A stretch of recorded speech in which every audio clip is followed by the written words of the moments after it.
जय श्री राधा कृष्ण भगवान जी की जय। माघ मास महत्म की मंदिर श्री बंसी वाले महात्मा यूट्यूब चैनल की ओर से हम आप सभी भक्तों का हार्दिक अभिनंदन करते हैं। आप सभी जानते हैं कि माघ मास का पावन समय चल रहा है और माघ मास में माघ मास महत्म की कथाओं को प्रतिदिन अवश्य सुनना चाहिए। और हमारे इस चैनल पर माघ मास महत्म के अध्याय 7 तक की कथा को आपने सुन लिया है।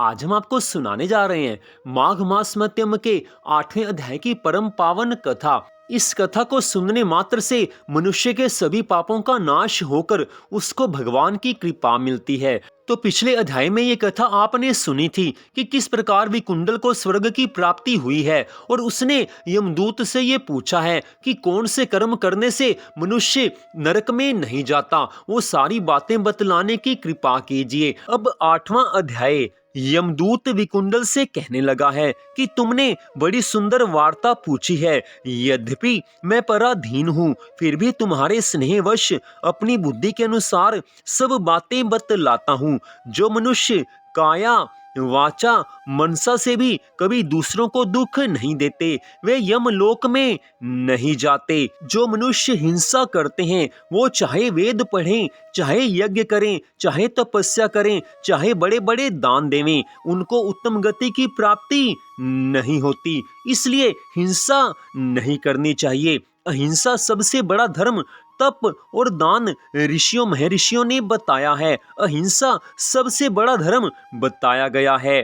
जो मनुष्य जल या पृथ्वी पर रहने वाले जीवों को अपने भोजन के लिए मारते हैं वे कालसूत्र नामक नरक में पड़ते हैं और वहां पर अपना मांस खाते और रक्त पीप का पान करते हैं तथा पीप की कीच में उनको कीड़े काटते हैं। और जब उनका अगला जन्म होता है तो उस समय वो हिंसक, जन्मांध और दरिद्री तथा अंगहीन होते हैं। इस कारण इस लोक तथा परलोक में सुख की इच्छा करने वाले को मनसा वाचा कर्मणा कभी भी दूसरे का द्रोह नहीं करना चाहिए। मनुष्य जो पाप कर्म करता है उसका फल उसको अवश्य भोगना ही पड़ता है। इसलिए सदा सावधान रहना चाहिए कि मनुष्य योनि प्राप्त करके कभी भी ऐसे कुकर्म ना किए जाएं कि जिससे बाद में पछताना पड़े। मनुष्य का जीवन मिला है तो उसको भगवान की भक्ति में, भगवान की आराधना में लगा देना चाहिए।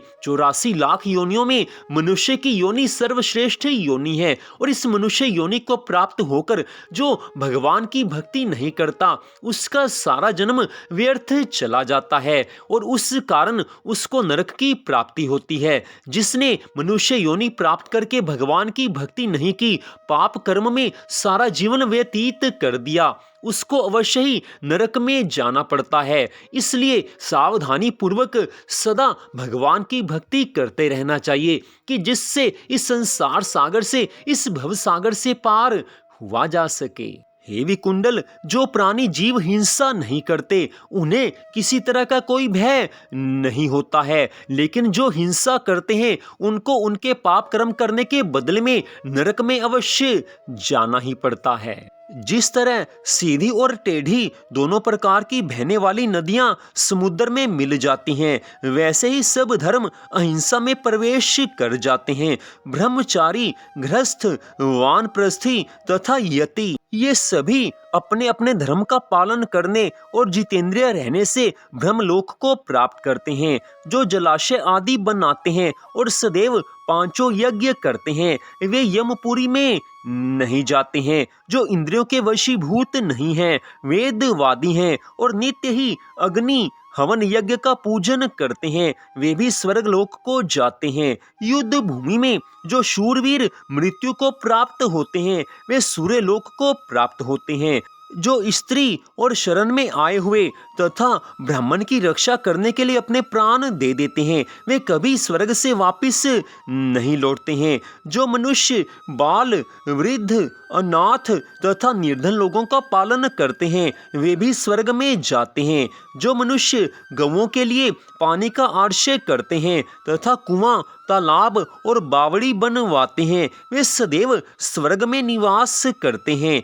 जैसे जैसे जीव इनमें पानी पीते हैं वैसे ही उनका धर्म बढ़ता जाता है। जल से ही मनुष्य के प्राण हैं, इसलिए जो प्याऊ आदि लगवाते हैं वे अक्षय स्वर्ग को प्राप्त होते हैं। बड़े बड़े यज्ञ भी वह फल नहीं देते जो अधिक छाया वाले वृक्ष मार्ग में लगाने से देते हैं। जो अच्छे फल और अच्छी छाया वाले मार्ग के वृक्षों को काटता है वह अवश्य ही नरक में वास करता है।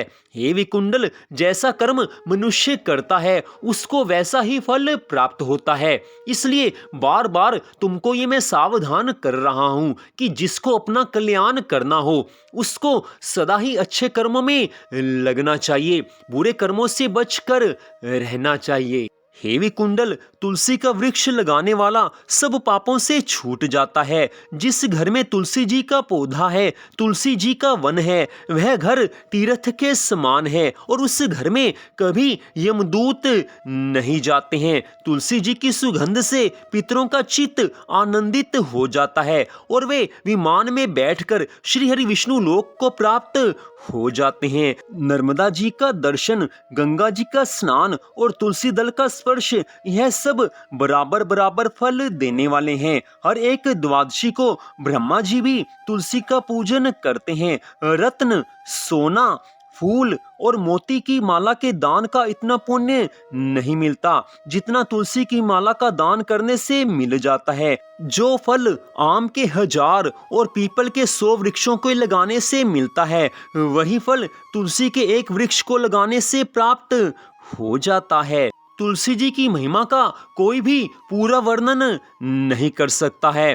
पुष्कर आदि तीर्थ, गंगा आदि सब नदियां तथा वासुदेव आदि देवता सब ही तुलसी में निवास करते हैं।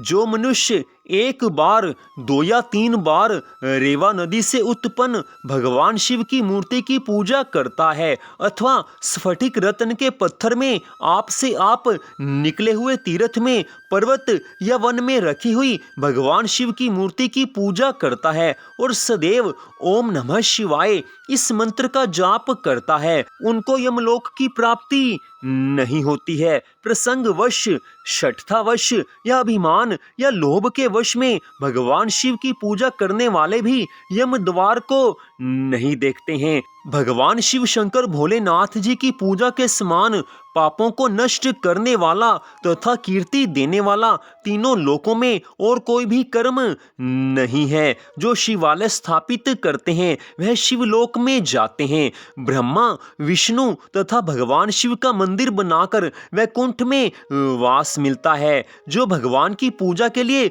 फूलों के बाग लगाते हैं वे सदा ही धन्य हैं। जो माता पिता, देवता और अतिथियों का सदैव पूजन किया करते हैं वह ब्रह्मलोक को प्राप्त होते हैं। जिसने जैसा कर्म किया है उसको वैसा फल अवश्य प्राप्त होगा ही होगा। मनुष्य जीवन प्राप्त हुआ है तो अपने जीवन को सावधानी पूर्वक भगवान की भक्ति में लगाना चाहिए। हे विकुंडल, जो मनुष्य जीवन भर धर्म का पालन करते हैं, भगवान की भक्ति करते हैं, उनको भगवान की कृपा प्राप्त हो जाती है और उनको संसार में सभी तरह के सुख, संपत्ति, आनंद प्राप्त होते हैं और इस मनुष्य जीवन के पश्चात उनको भगवान के धाम में सदा के लिए स्थान मिल जाता है। हे विकुंडल, तुमसे अधिक इस बात को कौन जान सकता है। तुमने तो केवल यमुना जी में माघ मास के महीने में 2 बार स्नान किया है। उसी पुण्य कर्म के करने के बदले में तुमको स्वर्गलोक प्राप्त हुआ है।